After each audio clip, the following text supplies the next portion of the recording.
Good evening, everyone, and welcome to this evening's History Society meeting. I've been asked to introduce tonight's speaker, James Bruce.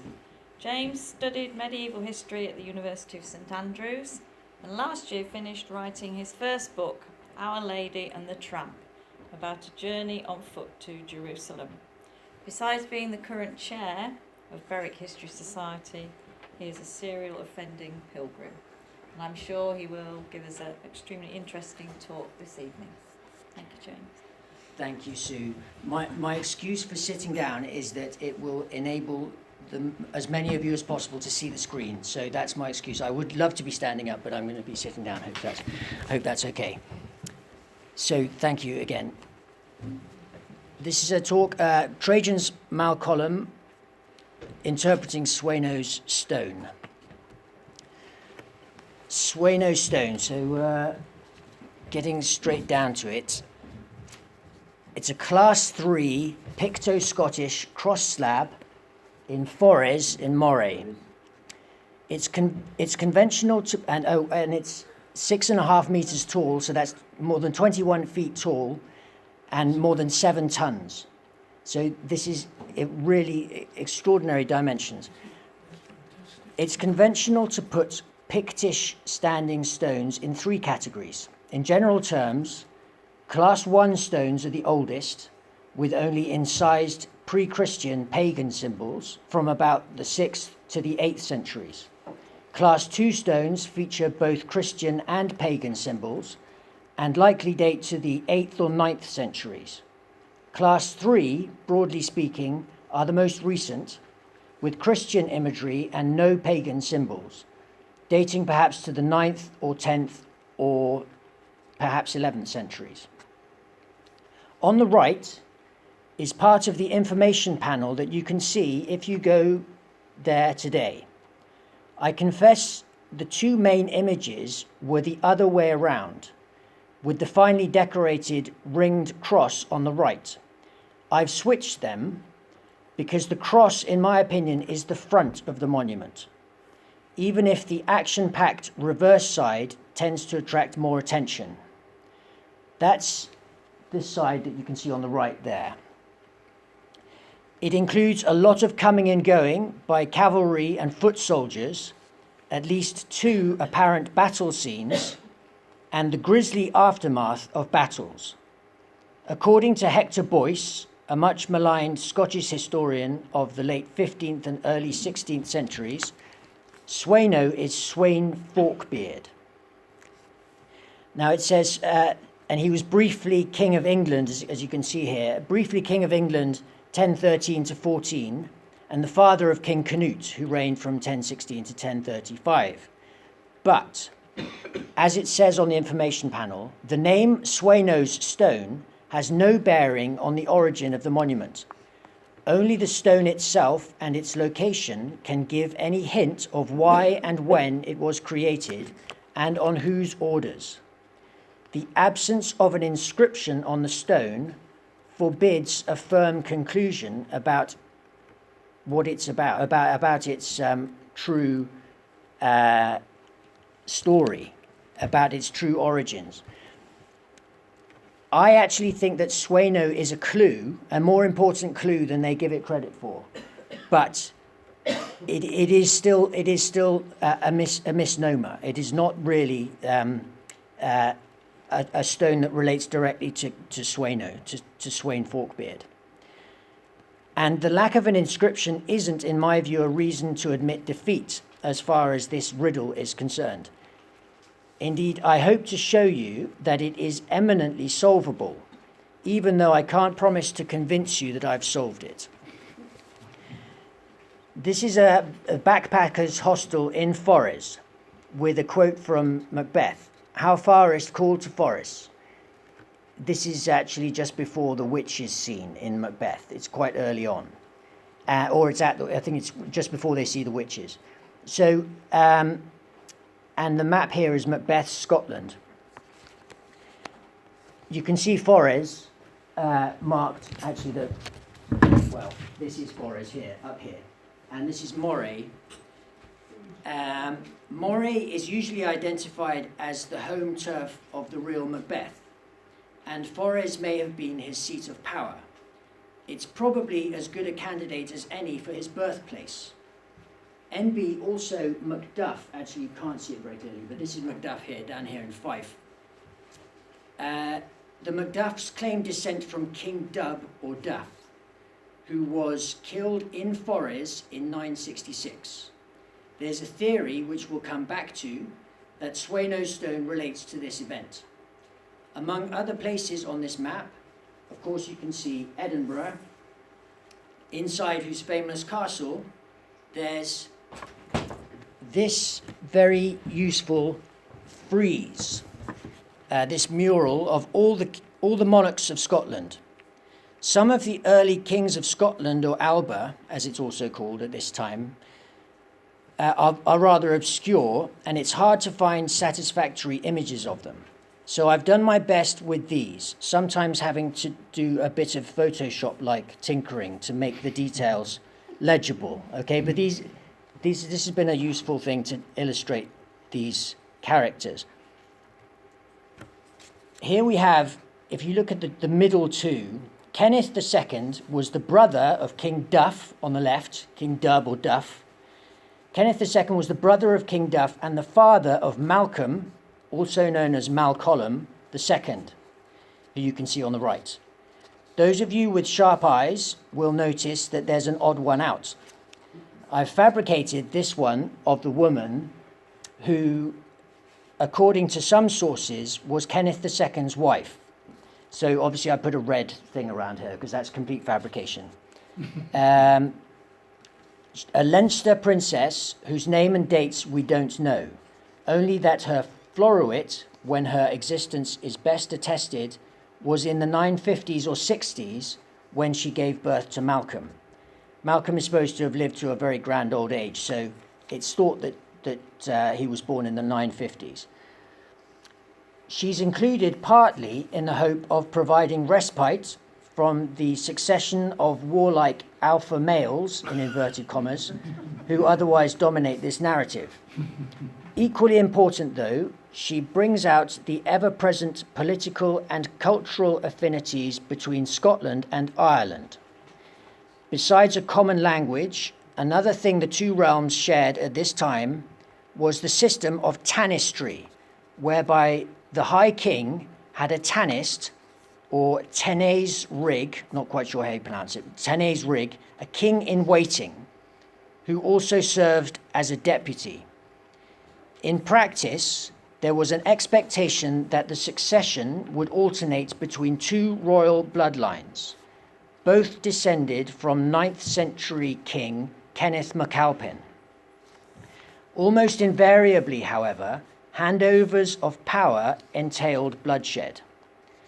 John of Fordun, writing his Chronicle of the Scottish Nation in about 1360, had this to say about Kenneth II. King Kenneth wished that the law of succession of the ancient kings of his country, who had hitherto reigned in entangled disorder, should be abolished, and that after each king, his offspring of legitimate birth should, in preference to the rest, be decked with the kingly diadem. He himself had an illustrious son named Malcolm, and he proposed to use every endeavour to have the throne assigned to him. Naturally enough, though, this made Kenneth unpopular with advocates of the old system, above all those he disinherited. This, on the left, this is an artist's impression of the Class 2 stone known as Glamis 2. The picture on the right is actually Malcolm's contemporary, Brian Boru. It's called King Malcolm's gravestone. That's what it has the caption there, King Malcolm's gravestone at Glamis. The picture on the right is actually Malcolm's contemporary called Brian Boru, a High King of Ireland. But it fits Malcolm, okay? But as I say, it's difficult to find pictures of these kings. But this picture does fit Malcolm, described by contemporary chronicler Ralph Glaber as most Christian in faith and works. This is good for getting an impression of the size of Glamis II, also known as King Malcolm's gravestone. So it really is an enormous thing.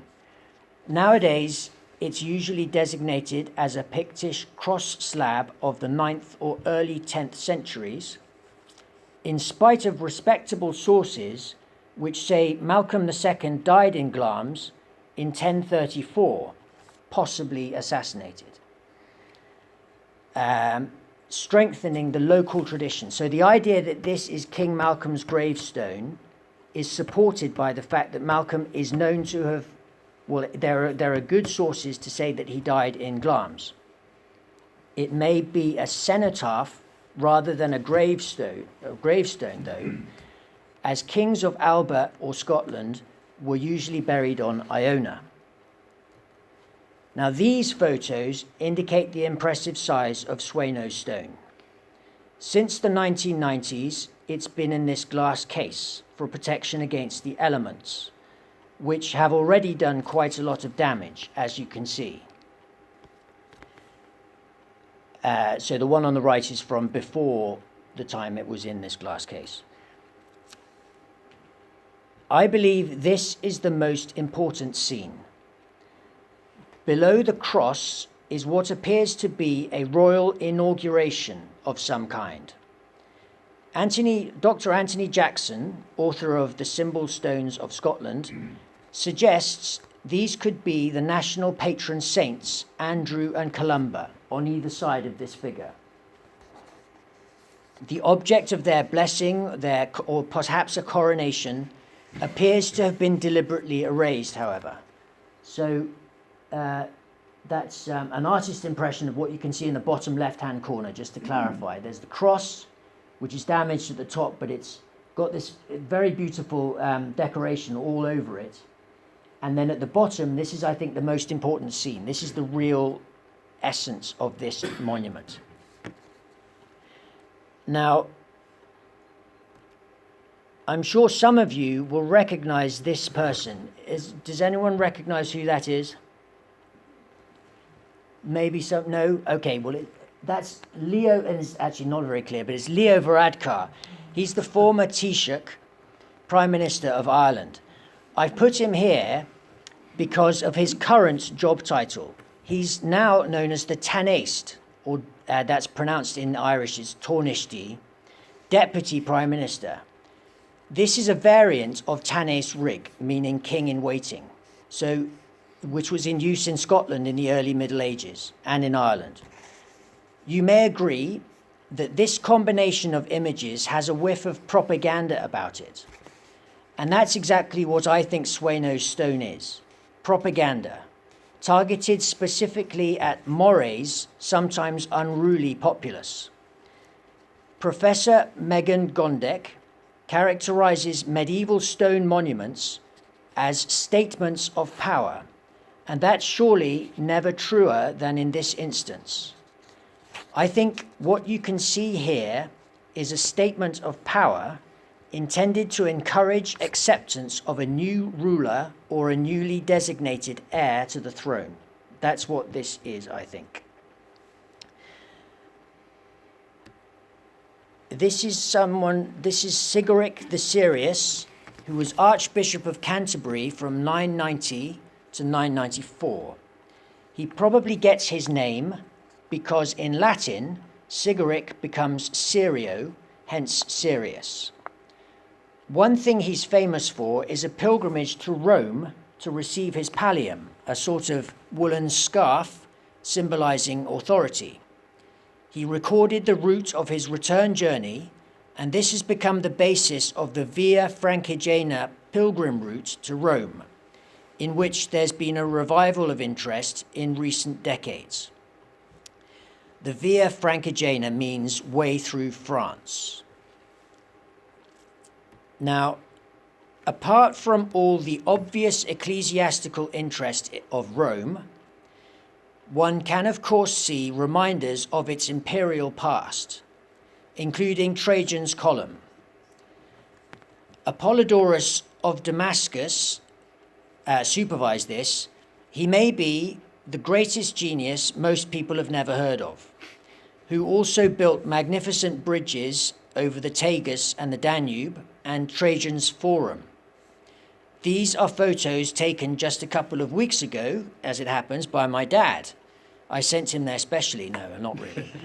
But in their book, The Art of the Picts, George and Isabel Henderson write that Sueno's stone is likely to be a conscious cultural gesture by a 9th century patron fresh from a visit to Rome, who wanted the equivalent of the columns of Trajan and Marcus Aurelius on his doorstep. This theme was taken up by Dr. Louisa Izzy in a very helpful 2013 lecture, Trajan's Column on His Doorstep, investigating the Romanitas of Sueno's stone. Now, this is Sueno stone has it's the story of the Dacian Wars, the first and second wars in Dacia, which is Romania, and it's absolutely spectacular. But it has a number of scenes which include these severed heads. So that's going to be something that we return to. You can just have an opportunity to have a look at these. And then Trajan's Column, more gory details. There are more severed heads there in the center. But on the left, Roman soldiers are clearing a forest to build a road. As you can see, the workmanship is absolutely exquisite. It's just amazing, really. And there's no comparison almost with Sueno stone, but the comparison actually is very important. And here we have again Archbishop Sigeric the Serious of Canterbury and Ethelred the Unready. Now, Sweyn Forkbeard's Ethelred the Unready, who was King of England from 978 to 1013 and from 1014 to 1016. Sweyn Forkbeard's short reign accounts for this break in Ethelred's rule. The nickname Unready means poorly advised and is another play on his given name, Ethelred, which means noble counsel, well advised. What's curious is that Ethelred actually got some of his worst advice from Archbishop Sigeric. When Danish pirates, Vikings, arrived in 991, Sigeric is understood to have urged him to buy them off with Danegeld. And here's Rudyard Kipling's poem, Danegeld. I'm not going to read the whole thing. But what I would like to focus on is that the title he gave it is actually not just Danegeld. He put this in the title as well, AD 980 to 1016. This is the exact period I'd like to focus on. I think this is the really important period for Sueno stone. Now, so here it is again, 980 to 1016. And this is from a BBC report from 2009. About 50 skeletons were found in an old quarry pit at Ridgeway Hill, Dorset, in 2009 during the construction of the Weymouth Relief Road. Radiocarbon dated to between 970 and 1025, so it's roughly the same period. Forensic tests showed that they were Scandinavians. Danes, led by Sweyn Forkbeard, carried out raids in Wessex at this time. They could also be victims of the St. Brice's Day massacre, which occurred on the 13th of November 1002. But again, what's important is you can see that the heads were separated. That presumably, well, it certainly would have happened after whatever violence they were subjected to. Their heads were removed and they were buried separately. So you can see the skulls at the top left. There are two verses of Rudyard Kipling's poem, which I'll just read. It is always a temptation to an armed and agile nation to call upon a neighbor and to say, "We invaded you last night. We are quite prepared to fight unless you pay us cash to go away." And that is called paying the Danegeld. But we've proved it again and again, that if once you have paid him the Danegeld, you never get rid of the Dane. And actually, if there was really a Dane that this applies to, it's Sweyn. It's Sweyn Forkbeard or Sueno. This is the Dane in question. He was the recipient of more Danegeld than anyone else. These are early to mid-11th century rune stones commemorating payment of Danegeld in Uppland in Sweden. So we can see that at least in Scandinavian culture, stone monuments of this kind are very much still current in the 11th century. This is, as I say, early to mid-11th century. And here, these are the Jelling stones in central Denmark. This isn't connected to Denmark, to the Danegeld, actually, but the larger one, dated about 970, is known as Denmark's baptismal certificate. On one side is a depiction of the crucified Christ, and on the other, a runic inscription. King Harald Bluetooth ordered this monument to be made in memory of Gorm, his father, and Thera, his mother. The Harald who won the whole of Denmark and Norway and turned the Danes to Christianity.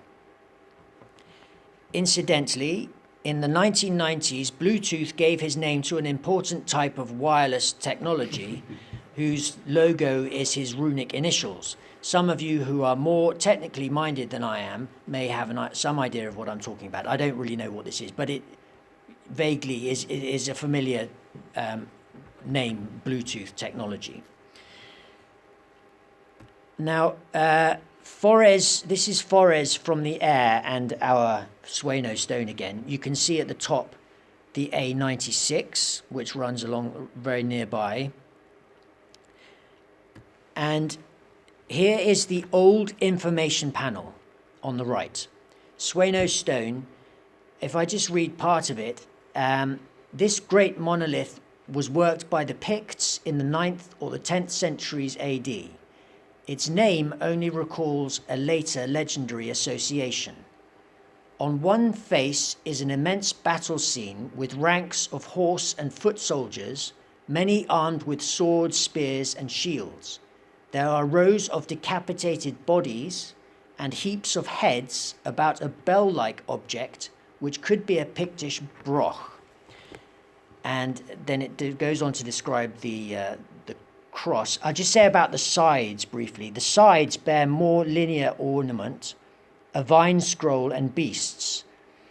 The sides, I don't think, are important for establishing what this is. They're decorative. The sides are just decorative. So, but what is really important is where are we here? The bell-like object, which could be a Pictish broch, and that's here. So this is the bell-like object, which could be a Pictish broch, and it's right in the centre of the monument there. If we could establish what that is, then we know what the whole thing is. But it isn't at all easy to work out what it is. And a broch, for those of you who don't know, a broch, this is the best preserved and most famous broch on the Isle of Musa in Shetland. These mysterious roundhouses, roughly the same age as Trajan's Coluim and older, are dotted all over the highlands and islands. There are also a couple in the lowlands, including Eden Hall broch near Duns, and Catherine Kent told us about the footprint of one on Hyde Hill here in Berwick. She makes a fantastic case that there was one in Berwick, and you could still see the footprint in the Middle Ages. This is the current information panel, and on the right, it goes through three possibilities, which I'll just go through quickly. One possibility is that the stone marks the vanquishing of the Picts by the Scots under Kenneth MacAlpin in the mid-9th century. A second possibility is that the stone relates to a confrontation between a local Picto-Scottish force and the marauding Norsemen sometime in the late 9th or early 10th century. The great Pictish fort at nearby Burgh Head appears to have been destroyed about then. That's what it says. And there's a third possibility, is that the stone refers to a conflict fought at Forres in 966, during which the Scottish king Dub, or Duff, from which you get the name Macduff, was killed by the men of Moray. After the battle, the dead king's body apparently lay beneath a bridge, and there's a scene on the stone which looks a bit like it could be a bridge, but it isn't very bridge-like, to be honest. None of these are really satisfactory.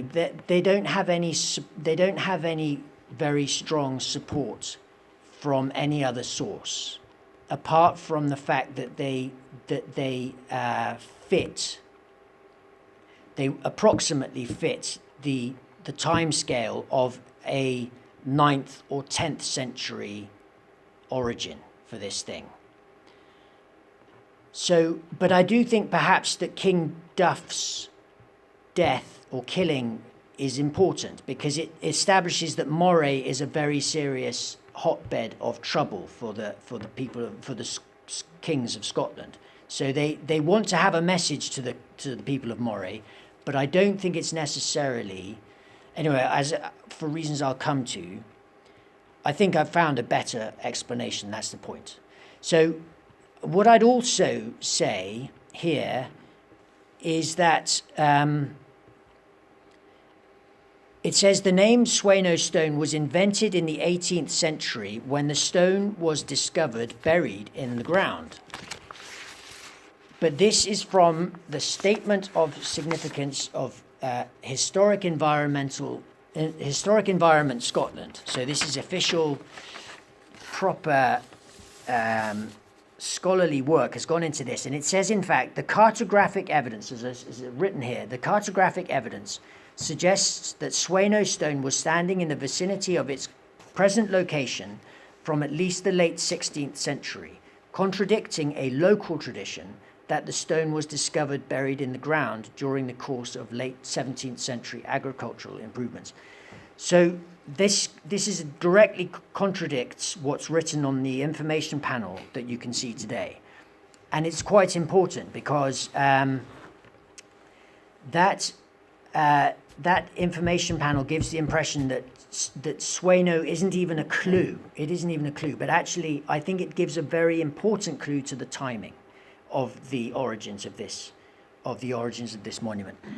And another point that's made in this same document is that the weathering suggests that it's been there for a very long time, and it's been there perhaps permanently, because that was already a fact that was already observed in the 18th century, that it had been damaged by the elements. Now, this is the map which is referred to there, the cartographical evidence. This is the Timothy Pont map from about 1590. It actually shows two monuments, and there are sketchy reports of that there were perhaps two of these things at one time, and one has therefore been lost. So it could be that as late as 1590 there were still two of them. But anyway, this is taken as good evidence that it was there in 1590, and actually it is referred to by, as I mentioned earlier, Hector Boyce in the early 16th century. This then is a quote from from the National Museums of Scotland, Dr. Adrian Maldonado. "We like tidy historical periods, but Scotland in the 11th century does not fit comfortably in any of them. In some ways, it is early medieval. For example, in religious architecture, we do not yet have the iconic cathedrals and parish churches of cut stone that characterize the Romanesque or late Saxon traditions elsewhere. In other ways, we see the beginnings of later medieval developments, like the first towns being established. Berwick, in fact, gets its first recorded mention in King Edgar's Charter in 1095, though most people agree it's probably much older than that, Berwick. But that's when it gets its first mention in this 11th century.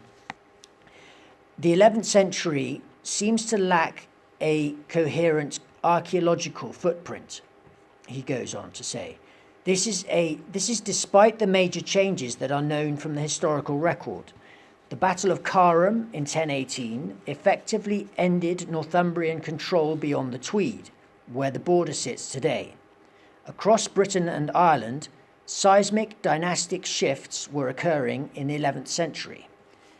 The death of Macbethad MacFinlech, known to most as Macbeth, and the establishment of the dynasty of Malcolm III, Danish and later Norman rule in England, the Battle of Clontarf in AD 1014 and its aftermath in Ireland. During these disruptions, the traditional power centres and religious sites of Scotland seem to be in flux. I am very taken with the idea that Sueno's stone is in the 11th century, and therefore it is it's part of the archaeological footprint that this is talking about. And so I like the idea that we can kill two birds with one standing stone. And in the Antiques Roadshow, at least the way I remember it, people often turn up with things which turn out to be not as old as they thought. Most authorities date Sueno's stone to the 9th or 10th centuries. You will hear that almost universally. They'll say it's the 9th or 10th centuries. But although actually until about the 1980s, you could still find things talking about the 11th century. So it's quite recent, but they've decided the scholarly consensus now is that it's from earlier times, from the 9th or 10th centuries. But I'd like to give it the Antiques Roadshow treatment. I reckon it actually belongs to the 11th century. Now, this is the storyboard. I'll stand up and this is the action-packed reverse side of the stone. A king, I think, looks like a king flanked by his men. And then underneath, maybe fighting of some kind. A possible siege and its grisly aftermath. This is actually a pile of severed heads. And it's very clear that that's what it is, because these are decapitated bodies. And it looks like it could be a kind of stylized siege with soldiers on either side of this tower. Then there's more fighting here. These are trumpeters here. More fighting, hand-to-hand combat. Apparently the aftermath of another battle. This is cavalry and infantry. The aftermath of another battle. There's this thing which has been sometimes called a bridge, but I think it looks more like a canopy or a tent, and that's a lot of people think that as well. More decapitated bodies is what you have here. More severed heads here, and and then this is yet more fighting going on under here. It's certainly telling the story of of at least one battle, but I think it's almost certainly two battles, and so it's more like a sort of telling the story of a war between people. Now, here's what has been referred to as the broch again. Decapitated bodies on the left and severed heads. I'm sorry about this. There's no way of getting around it with this, okay? But trumpeters, these are people blowing their trumpets, going into war, and this is hand-to-hand fighting going on here. The two pairs of people fighting each other. Is that a building? That's the important question. I think this is a building. Some kind of building, and this is like maybe some kind of a siege going on here. Now, the 12th century church, I was looking for churches with sloping sides, and I found one here. It's 12th century, so it's not the right date, but it's a century later, with a conical tower in Egilsay, near the site of the martyrdom of St. Magnus Erlendsson, Earl of Orkney, who was martyred in 1117. So on the bottom right there, you can see, actually this stained glass windows in St. Andrews.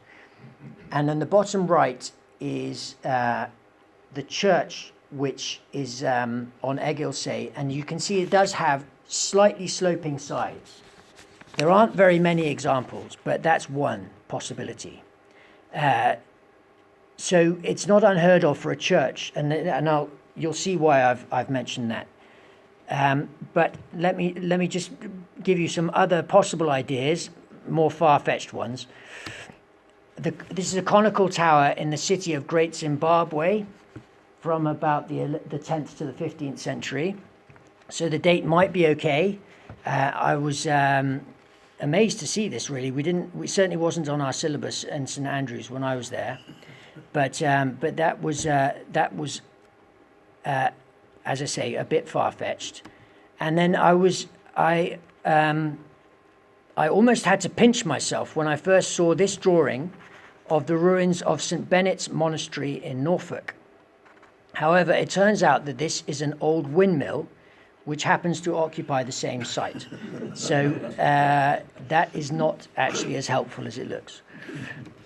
Now, on this slide, we have another windmill, and three prominent figures of the early 11th century. Count Dirk III achieved victory over an imperial German host at the First Battle of Vlaardingen in 1018, setting what we now call the Netherlands, Holland, on the road to independence. The important thing about him is his nickname, Jerusalem Ganger. He made a pilgrimage to Jerusalem. And pilgrimage in that time, well, just to say about these three figures, they all, as you can see, they all reigned at about the same time, from the early 1000s to the 1030s. And I just mention the others. Emma of Normandy was Ethelred's queen and later married Canute after he ascended the throne. She was Edward the Confessor's mother and William the Conqueror's great aunt. And then also you have Malcolm II, who may have married, so it's a bit confusing, and it's not entirely clear, but he may have married Emma of Normandy's aunt, which is quite interesting because it brings Normandy into Scottish politics much earlier than we imagine. But it's not certainly true, but it's possible. The names of queens are very difficult to come by at this time. The first name of a queen that we know is Gruach, and that's Macbeth's queen, so Lady Macbeth. We actually do know her name is Gruach, but before that we don't know the names, and we don't know very much about them at all.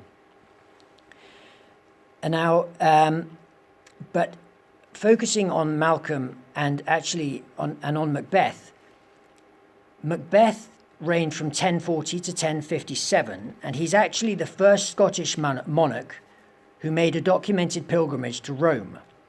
But there's a tradition that in fact he was following a trail blazed by Malcolm II.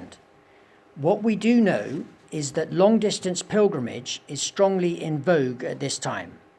Of course, people made journeys to Rome and even to Jerusalem in what we're no longer allowed to call the Dark Ages. We're not really supposed to call them the Dark Ages anymore. But around the turn of the millennium, however, pilgrimage seems to become part of the mainstream and more accessible to people, especially to the ruling classes, in a way it hadn't been before. So this was a major factor in the popular appeal of the First Crusade at the end of this century, the 11th century. Here's where I first came across Sueno's stone, in a documentary about the real Macbeth, narrated by Tony Robinson, available on YouTube. He relates it to medieval Scotland, but accepts the idea that it's earlier than the 11th century. As you can see, he was actually allowed inside the glass case. And then here we have Kenneth Branagh as Macbeth. This production was live streamed to the Maltings Theatre here in Berwick in the summer of 2013. And as you can see, it made use of standing stones. Here we have the blasted heath and the three witches, which are somewhere on the way to Forres in Shakespeare's play. Now, could the kilted figure on Sueno's stone be Macbeth? Actually, I don't think he's a realistic candidate, but it is approximately the right time frame for Sueno's stone, the early to mid 11th century. But the events it recounts, I think, are from the very early 11th century. Anyway, this is a 2015 film version of Macbeth. And Lady Macbeth on the left, as I say, the first Scottish queen whose name we know, who's called Gruach. And part of this 2015 version was filmed at Bamborough Castle. So that's obviously a very popular place for filming these kinds of period drama, or period films. So, and now that brings us to Northumbria. This is the journey, recalling the peregrinations of St. Cuthbert's relics from Lindisfarne to Durham in 875 to 995. Here we have an illustration which is used to illustrate the translation of St. Cuthbert's relics to the newly consecrated Great Church in Durham on the 4th of September 998. The ceremony was presided over by Bishop Eldhun, and you'll hear this name again, and he's sometimes given different spellings, but it's, if you see at the bottom of what I'm reading here, the ceremony, and Eldhun or Aldhun or Aldun was the name of the bishop who translated these relics in Durham in 998. According to the main early source for these events, Simeon of Durham, that's Simeon of Durham, in 995, Bishop Eldhun received a vision telling him to flee Chester Street to escape the fury of the Vikings. St. Cuthbert's coffin was brought to the relative safety of Ripon. Then, a few months later, the danger passed. It's understood that this was a result of a payment of Danegeld by King Ethelred. On the way back to Chester Street, Eldhun is reported to have had another vision, leading to St. Cuthbert being laid to rest at Durham. Some of you will know the details of that, which we don't need to go into now. But here's the tower again. Now there's this kind of, I've called it a ribbon. I don't know if you can see it, but there's this kind of ribbon projecting down from the doorway, which I think is a doorway, to the pile of severed heads, which is here. And it's got me stumped, this thing. I don't know why it's there. One vague possibility is that it somehow associates the heads with the tower. Maybe they could have been buried underneath it. But we'll come back to that briefly. In the meantime, here's a documented episode in Scottish history involving decapitated corpses and severed heads. It's the Siege of Durham in 1006. And the first quote is from an article in the Scottish Historical Review in 1976, Bernard Meehan, and he says, during the reign of Ethelred II and the episcopate of Eldon, Malcolm II, King of Scots, the son of King Kenneth, attacked Durham.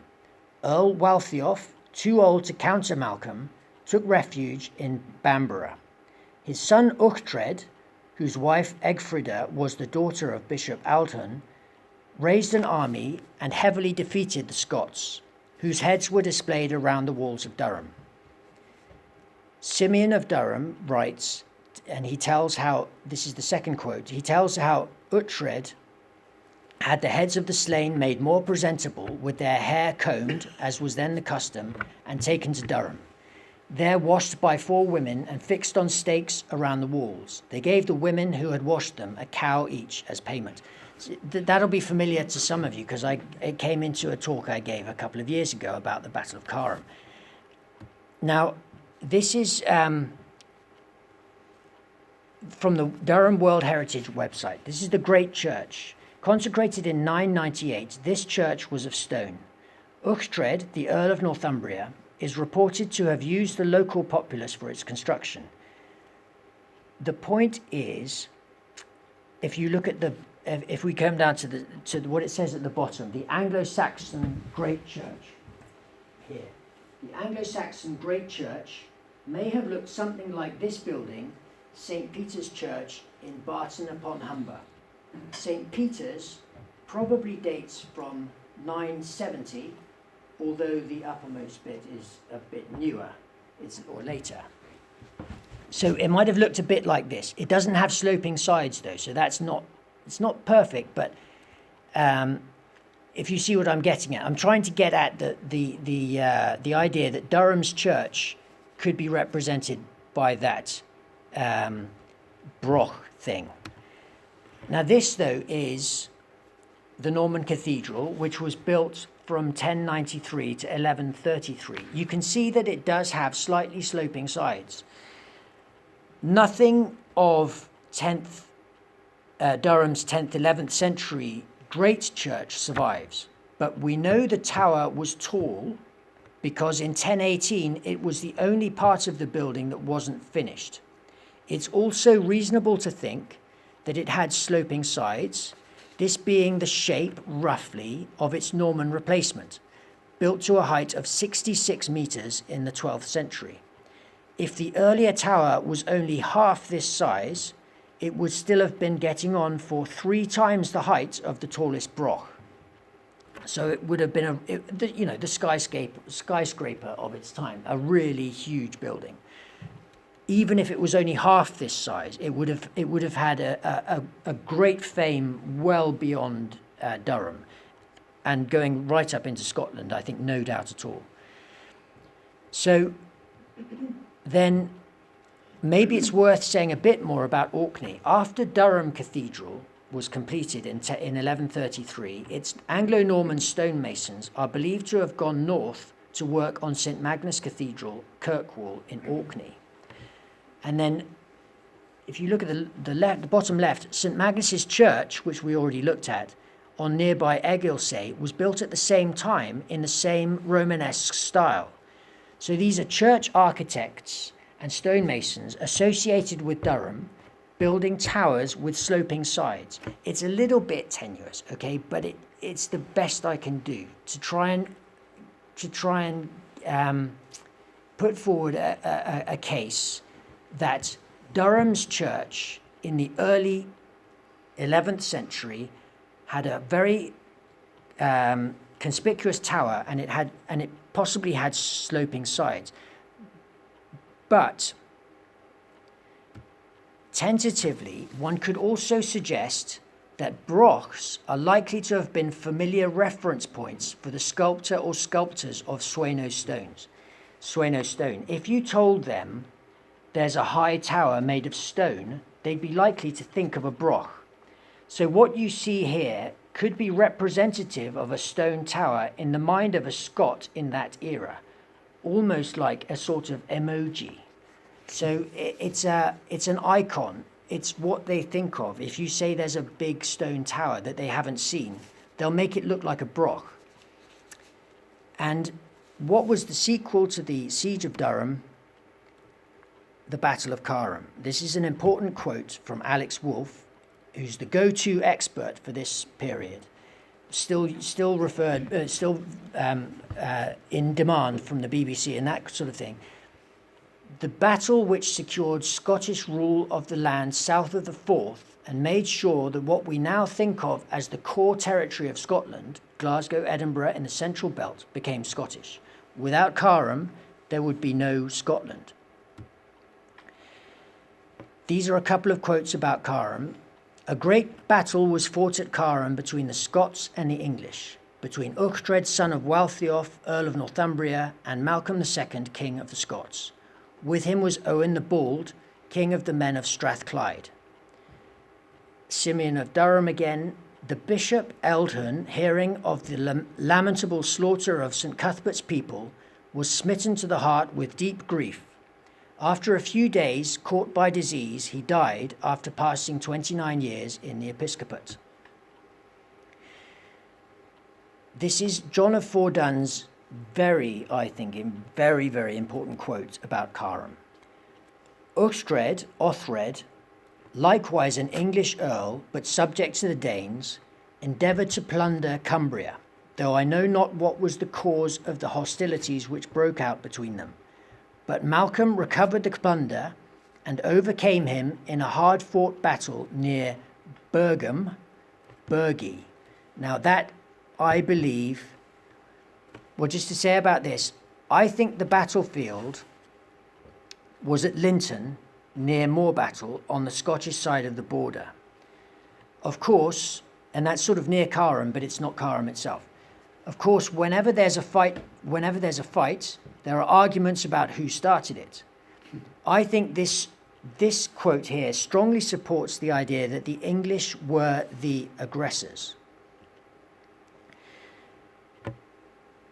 When he says, likewise an English earl, but subject to the Danes, there's a window of only 2 years from 1016 to 1018 when Uchtred was subject to Canute, because he dies in 1018 and Canute becomes king in 1016. So this has got to be the Battle of Carham, in my view. Some academics don't necessarily put very much. They don't have a great deal of respect for John of Fordun necessarily, but I think he's got a really important point here, and it means that Berghem would be Roxburgh.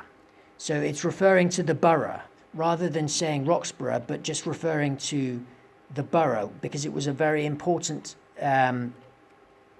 centre of power in Scotland when these sources were written. So they didn't even need to say Roxburgh, they just said the borough. And you can actually find Roxburgh referred to as the borough even in modern documents, because they're talking about something that they know was once a very important place. So that means, and that means that the English were the aggressors. They went over into what is now Strathclyde, and they were defeated by the Scots somewhere near Moorbattle, and in fact Linton. This is an important quote in support of this idea, which I didn't use in my previous talk. Uchtred's, I'm just reading this Fiona Edmonds quote, Uchtred's assumption of the earldom of York gave him access to westerly routes leading towards the Cumbrian kingdom. Raiding parties headed in this direction, as seen in the ravaging of Westmoreland by Thored, son of Gunnar, an ealdorman, in 966. Uchtred had more concrete ambitions in the west, to judge by the bestowal of the name Gospatrick on one of his sons. Gospatrick is a Brittonic name that honours St. Patrick, whose cult flourished in the Cumbrian kingdom. The name may have come into the house of Bamborough through familial links, or it may be an instance of predatory naming. If so, Uchtred was envisaging a role for Gospatrick in newly acquired Western territory. So by naming his son Gospatrick, that is an inherent threat to Strathclyde, and it indicates that he has ambitions in the west, and that is again a supporting idea that there was English aggression. I'm aware of the time, and I did go through this, and I thought it was going to be in under an hour, but hopefully we won't go much over. This is a quote I used before, and this is from the parish of Linton, just on the Scottish side of the border. Few or no items dating from medieval times survive, except for the church and its font. But it was recorded that in the course of repairs to the church, a large grave was opened and found to contain 50 skulls, just skulls on their own, all equally decayed and many with marks of violent blows. It was assumed that they were the remains of Flodden victims. It would be great if this old tomb could be re-excavated and carbon dated. It would just be fantastic. The evidence of violent blows suggests they could be older than Flodden, where the English did most of their damage with bills aimed at the torso. So you don't really expect to see damage of skulls from a later battle like Flodden. So therefore, is this the aftermath of the Battle of Carham? I mean, this would be probably Carham itself. These are infantry soldiers and cavalry. And then is this the aftermath? A sort of tent afterwards, decapitated bodies here, more headless corpses. As I say, it's just possible that grave in Linton actually has these heads. So what I'm saying is, if Malcolm II had wanted a visual narration of his 13-year feud with Uchtred of Northumbria, I honestly think that this is more or less what it would look like. This is what it would look like. You would have Malcolm at his inauguration in about 1005. This is some kind of, well, these are soldiers, maybe fighting. But then this is the siege of Durham. Soldiers on each side of this tower. This is the aftermath of the siege of Durham. Decapitated bodies and a pile of heads. This is possibly already Carham, or it's still Durham. But anyway, these are trumpeters and fighting going on here. This is probably now Carham, and these are infantry on one side and cavalry on the other side. And then, as I say, I think this could be the aftermath of Carham. So these are, on the right, more hand-to-hand fighting, and this is hand-to-hand fighting. These are more soldiers probably fighting. These are as I say, the corpses again. And this is another pair of hand-to-hand fighters. So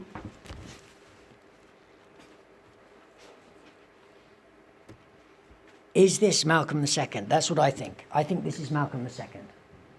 I really do. But I can't, necessarily. But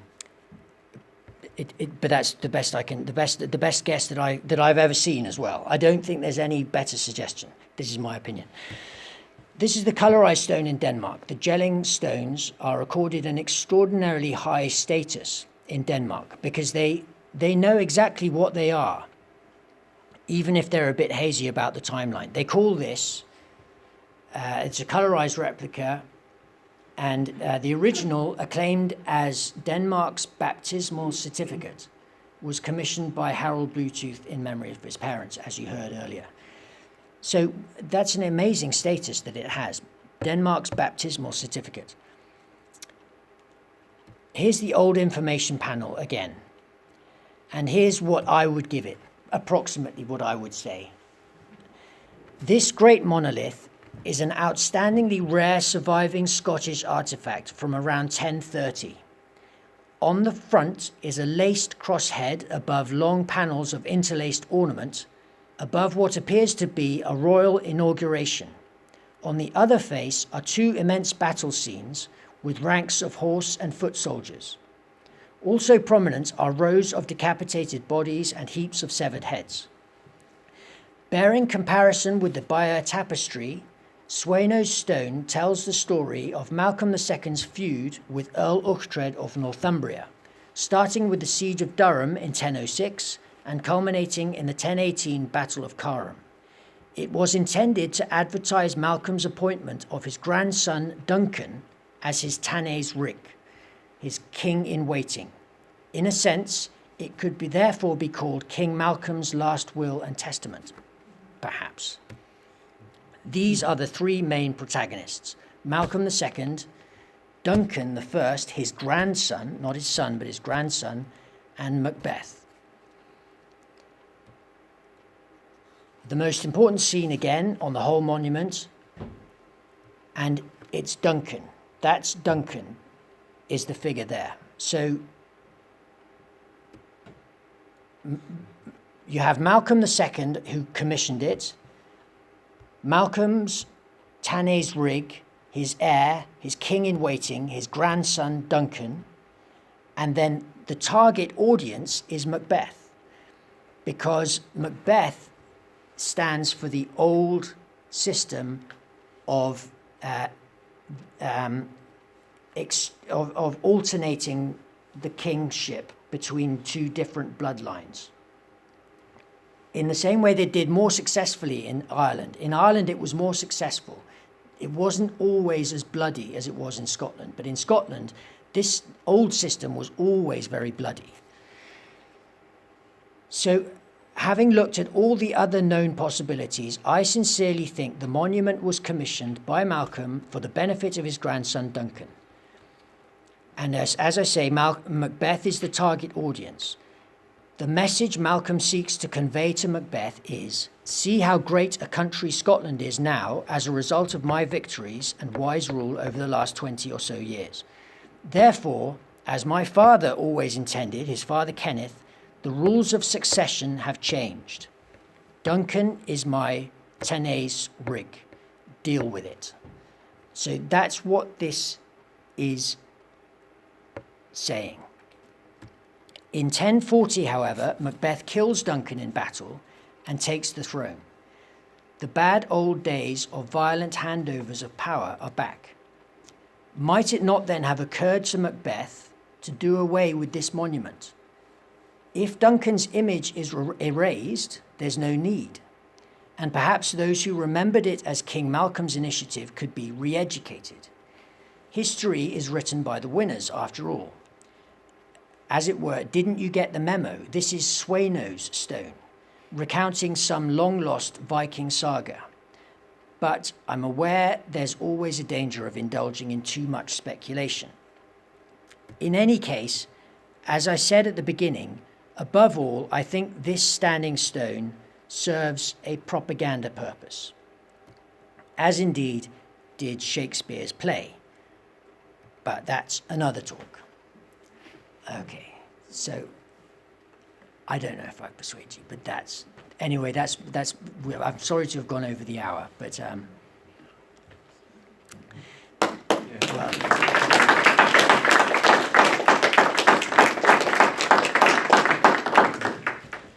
I'd like to say thank you to James for an extremely interesting and thoroughly researched talk for tonight. Are you willing to answer any questions? I would be if anyone's got any questions. Yeah, I don't.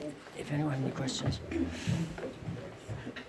Anybody get any thoughts that they'd like to put towards James? Any questions at all? That was a very surprise ending. Was I've it? not heard any theory that brings it to the Battle of Carham. Well, one of the important things to remember is how important Carham is. Without Carham, as you saw in the quote, there's no central belt. There's no Glasgow. There's no Edinburgh. There's no Strathclyde. There's no Galloway, and there's no Lothian. Without Carham, that's how important Carham is. At least according to some historians. Other historians are much more they're skeptical of the importance of Carham. But this idea is underlining Carham again.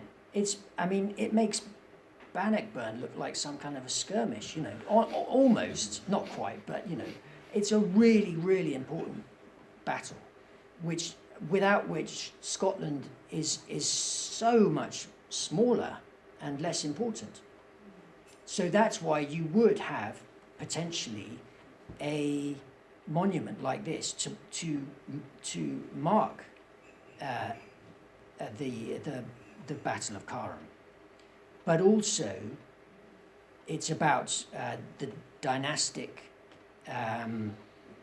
concerns of all rulers throughout history. They're always concerned about the succession. And Malcolm II is very, very concerned about the succession.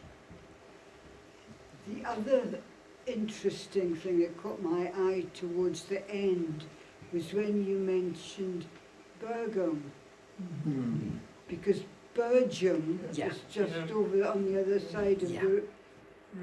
it's the other side of the Tweed. Yeah, but thank you for that, Margaret, but it's a different spelling. It's a B-I-R-G, and that means that there was a bridge. B-U-R-G is where there's a town. And it's something that is actually addressed by the authors of a book about the Battle of Carham. It's an important point, but it's just a coincidence. There isn't likely to be, it's not entirely impossible, but there isn't likely to be any connection, because Bergum, that is the village today, has an etymology that means a bridge.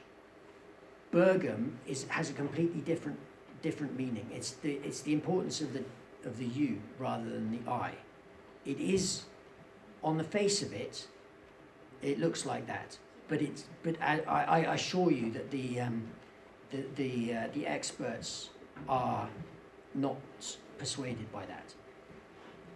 But they don't know where Burgum is. But I think it's Roxburgh. It makes sense. And as I say, what would be really wonderful is if they could excavate that tomb and do a carbon test on it.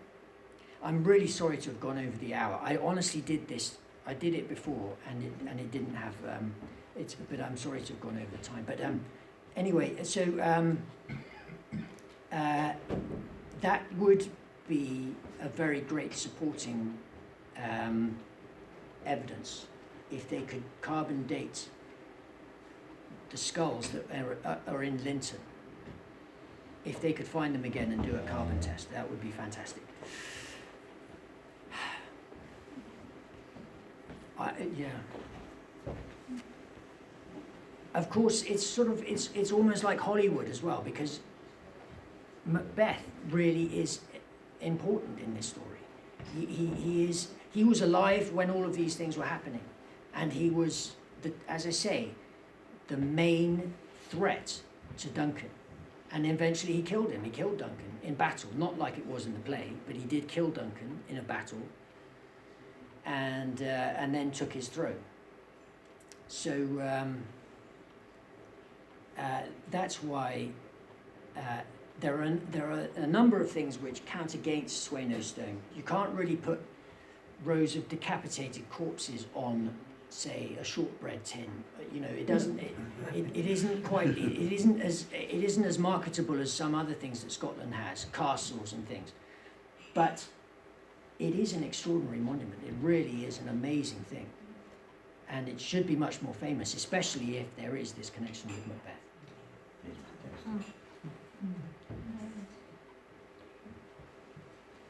Macbeth, he wasn't Macbeth, he was Melbetha. Okay. What does Máel mean? Máel Coluim you were talking about as well, weren't you? That's a follower of. Sorry? That part of the Máel Coluim means follower. So Máel Coluim means a follower of Columba, yeah. So, something about life, Betha, I would have thought in Gaelic or something like that. Yeah. Actually, there are two variants. One idea of Macbeth is that he's the son of the elect. One idea of the meaning is the son of the elect. So that means that he's, that even in his name, there is a kind of reference to this old system of succession, Mhm. even in his name. The other, it's not a straightforward normal. You normally think of Macbeth as being the son of Beth. He's not that. It's not true in his case. You're right. But anyway, the name of his name's meaning is a subject of discussion as well. Yeah.